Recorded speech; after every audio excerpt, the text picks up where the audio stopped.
Dans quelques minutes, précisément à 10 h, en direct de la télévision nationale, le chef de l'État se rendra au Dôme du Sofitel pour lancer ce projet ambitieux qui nous projette vers 2060, vers 2060. Une ambition gigantesque qui place la jeunesse au cœur de la stratégie nationale de développement. Quelle place pour les jeunes dans cette vision ? Et que propose Vision 2060 à la FIA pour eux? Nous en parlons ce matin avec notre géopoliticien Hamzat Abdoulaye, également expert en gouvernance et surtout et avant tout jeune citoyen béninois. Hamzat Abdoulaye, bonjour. Bonjour. Merci d'être avec nous ce matin. C'est un plaisir. Alors, pouvez-vous nous rappeler déjà en quelques mots ce qu'est la Vision 2060 à la FIA? Est-ce que cela vous inspire en tant que jeune déjà? Oui, il faut noter que cette vision a été adoptée au Parlement le 4 juillet 2025 et cette vision s'inscrit dans la continuité déjà des actions du chef de l'État Patrice Talon. Et cette vision, il faut le dire aussi, est concentrée autour de 4 piliers fondamentaux, notamment la paix, la bonne gouvernance, la prospérité et le rayonnement culturel et international. Donc, comprenez une chose, c'est que la dynamique du chef de l'État s'inscrit à travers cette vision qui est claire, inscrite déjà dans notre loi et qui va en quelque sorte être la directive pour les futurs présidents, les futurs dirigeants, les futurs gouvernements du Bénin. Et je pense que c'est salutaire à partir du moment où ça donne un axe bien précis à travers la bonne gouvernance, un axe bien précis à travers les objectifs stratégiques également définis pour faire en sorte que le Bénin puisse rayonner davantage sur tous les plans. Alors, quelle jeunesse pour 2060 ? Alors, il faut noter une chose importante, c'est que la jeunesse fait partie du socle, je vais dire, de cette vision 2060. En 2060, ceux qui seront nés, je vais dire à partir de maintenant, auront techniquement 35 ans. Oui. Mais avant ça, je pense que la jeunesse va contribuer sur une échelle très importante pour l'effectivité et l'efficience surtout de cette vision.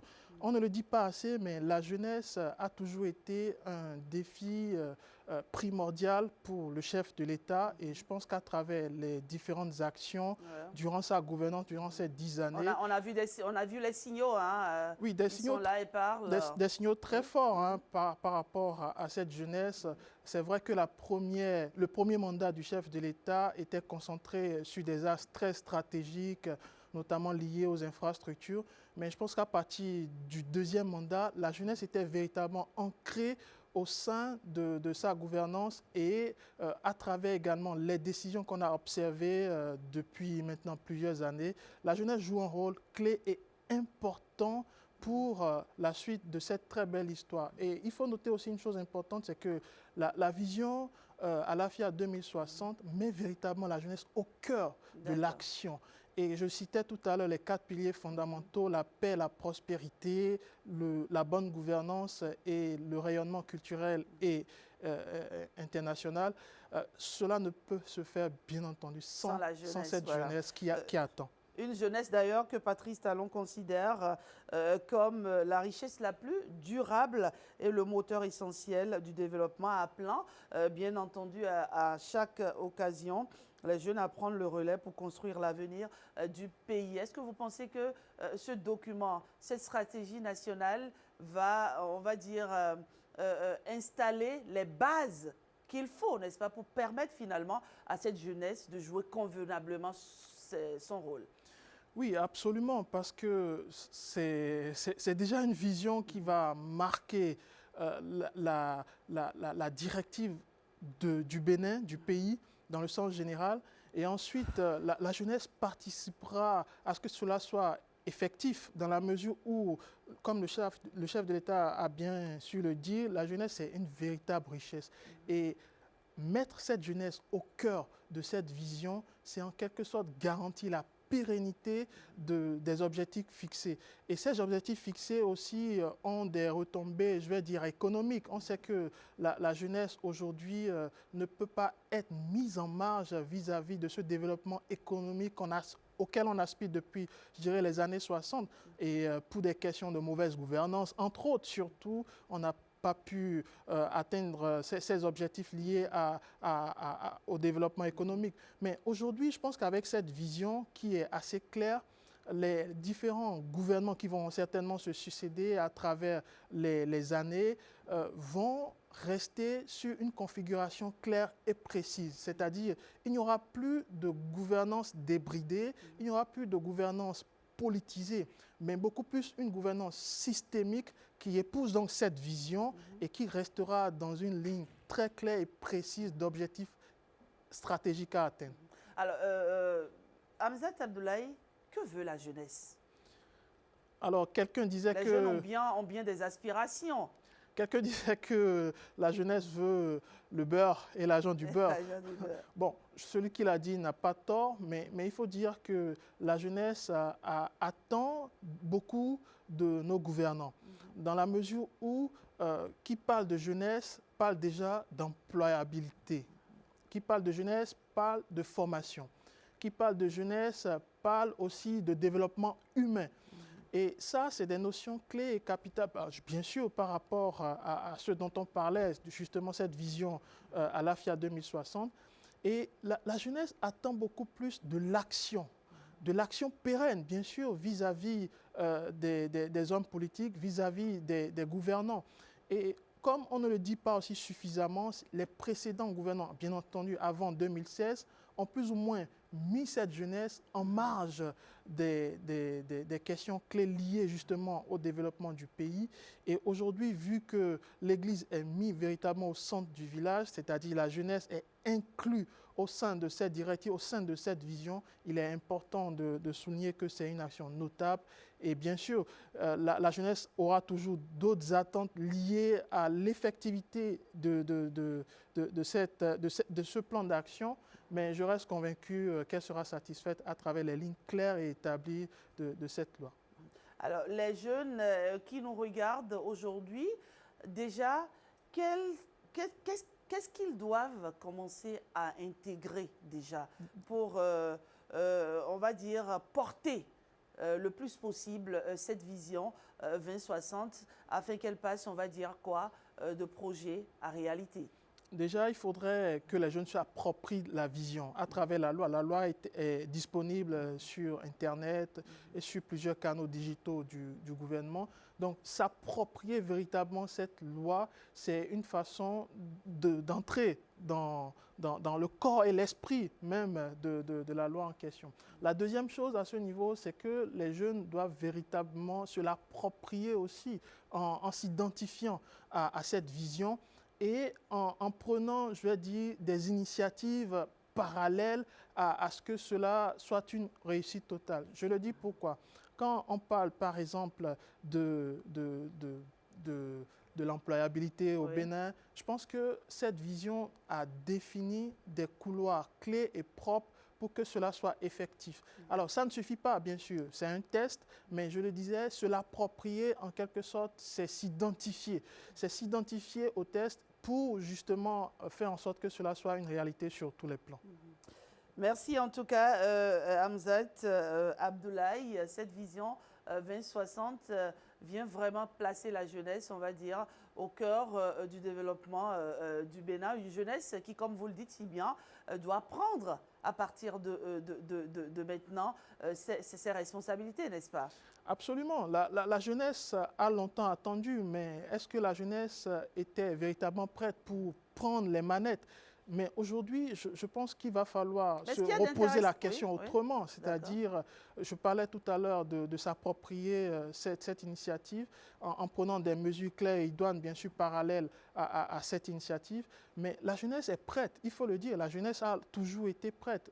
Et là, il est question surtout d'adopter cette vision et de rester dans la dynamique collective qu'imprime et que marque cette vision à travers ces 4 piliers, la paix, la prospérité, la bonne gouvernance. Parce qu'on attend aussi la jeunesse quand les générations précédentes vont passer le flambeau au niveau de la bonne gouvernance, parce que la jeunesse, c'est un acteur clé pour matérialiser la bonne gouvernance au sein de notre cité. Et enfin, quand on parle du rayonnement culturel et international, bien sûr, la jeunesse doit se refléter à travers cette vision clé. On a vu les objectifs fixés en amont par le chef de l'État quand il s'agit de la culture, les Vodun Days le marquent surtout, mais la jeunesse doit encore plus prouver qu'elle peut faire le job. Et faire le job, bien sûr, c'est rayonner à travers ce pilier clé qui est la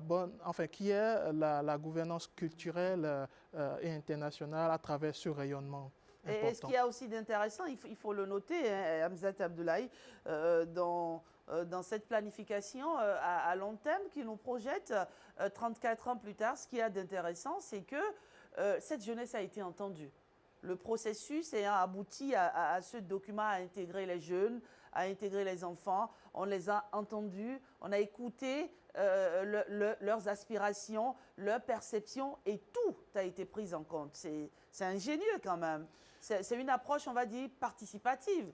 Oui, une approche participative, mais qui est surtout l'œuvre d'un génie, hein, parce qu'il faut le rappeler, c'est une première surtout dans notre sous-région, c'est-à-dire on a la plupart du temps des hommes politiques qui impriment une patte politique et à chaque fois qu'il y a des alternances, à chaque fois qu'il y a un changement au sommet de l'État, eh bien on est obligé de tout recommencer à zéro. Or, avec cette vision, c'est que même s'il y a un changement à la tête, la dynamique reste intacte. Et la jeunesse, bien sûr, est impliquée dans cette dynamique dont je parle. C'est-à-dire, on n'aura pas besoin de casser les briques, de casser les... Tout est codifié. Alors, pas codifié dans le sens codifié, mais tout est clair et établi.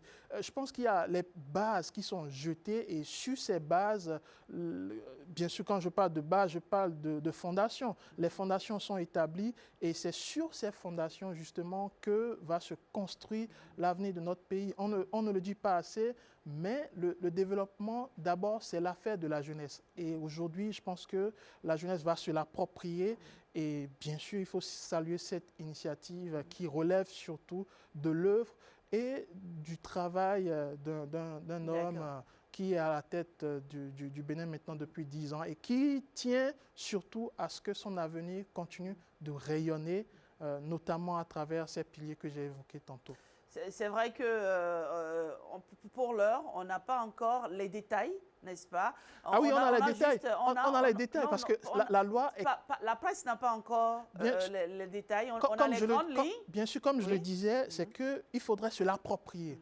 Les grandes lignes sont dans cette loi qui met en avant, je vais dire, les piliers fondamentaux, les objectifs stratégiques, les objectifs à atteindre. Et c'est assez clair, structuré et bien précis. Et je pense que le message du chef de l'État tout à l'heure va donner une autre dimension à la portée de cette loi. C'est-à-dire, au-delà des tests aussi, il faudrait que le message soit structuré et surtout dise de façon claire et établie comment on va y arriver. Parce que 34 ans, c'est très long.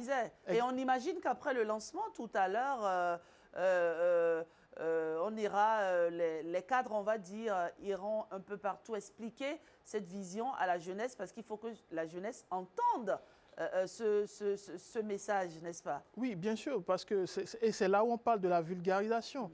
Il ne suffit pas de légiférer, il ne suffit pas de faire les grands discours. Il faut aussi aller dans les écoles. Exactement, il faut vulgariser, il faut communiquer, il faut aller dans les écoles, comme vous le dites aussi, oui, mais parce que les universités. Vous l'avez dit à Hamzat Abdoulaye, le jeune d'aujourd'hui, en 2060, il aura quoi 34 ans. Donc, du coup, ce document lui parle.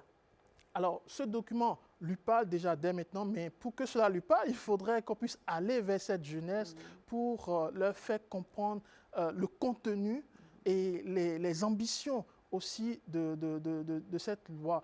Alors, au-delà même de la loi, je pense que cette vision va révolutionner l'image du Bénin sur ces plans-là en question. Je n'ai pas parlé de l'économie, mais cette vision à l'AFIA 2060 priorise aussi un ordre économique assez stable, construit, axé sur cette prospérité dont je parlais. Et ça n'a absolument pas de prix. De 60 à peut-être 2016, le Bénin est resté sur une position, je dirais, stagnante au niveau économique, au niveau financier.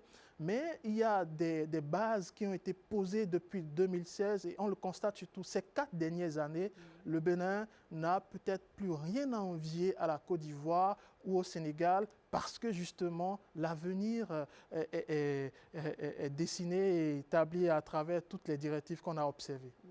Alors en 2060, on rêve d'une jeunesse dynamique. Bien avant 2060, je pense que c'est maintenant. Oui. Maintenant, c'est maintenant que ça va jouer. C'est-à-dire après ce discours du chef de l'État. Il n'y a pas de futur sans présent. Absolument maintenant. pas. C'est tout de suite. Je pense qu'à 10 heures déjà, on va comprendre les enjeux.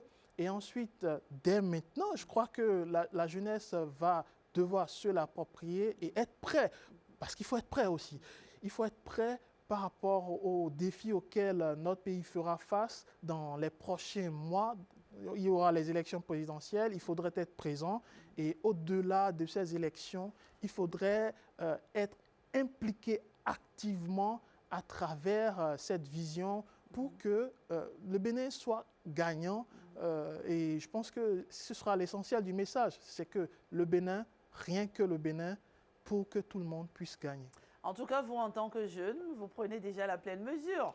Ah oui, je pense que je suis émerveillé parce qu'on passe véritablement d'une gouvernance politisée qu'on a eu à observer à travers les multiples facettes de certains hommes d'État qui se lèvent un matin avec des humeurs différentes pour changer des choses auxquelles on ne s'y attendait pas. Donc on passe de cette gouvernance politisée vers une gouvernance purement structurelle. Et ça n'a pas de prix. C'est pour ça que je disais, même au sein de la sous-région, alors beaucoup vont vous vendre l'idée qu'il y a des visions à l'horizon, peut-être sur 10 ou 15 ans dans certains pays, mais à l'échelle où nous en sommes, je pense que c'est quand même salutaire. Je ne dirais pas que c'est une première, mais c'est une véritable révolution qui va porter le Bénin sur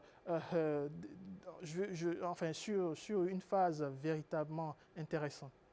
Merci Hamzat Abdoulaye. On va suivre cette cérémonie grandeur nature de près avec beaucoup d'intérêt. C'est à 10 h, ne l'oubliez surtout pas. En direct de la SRTB avec aux commandes, Osias Sounouvou.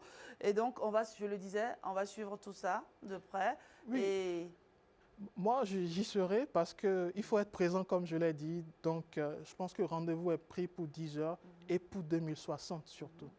Il ne faut surtout pas louper ce coach. Absolument pas. Merci Hamzat Abdoulaye. Bon matin à vous. Et à très vite, toujours sur Bonjour le Bénin, qui se poursuit. On va respirer un coup. Ah oui, on le mérite quand même. On est là depuis 7 h. Bah oui, sans rompre.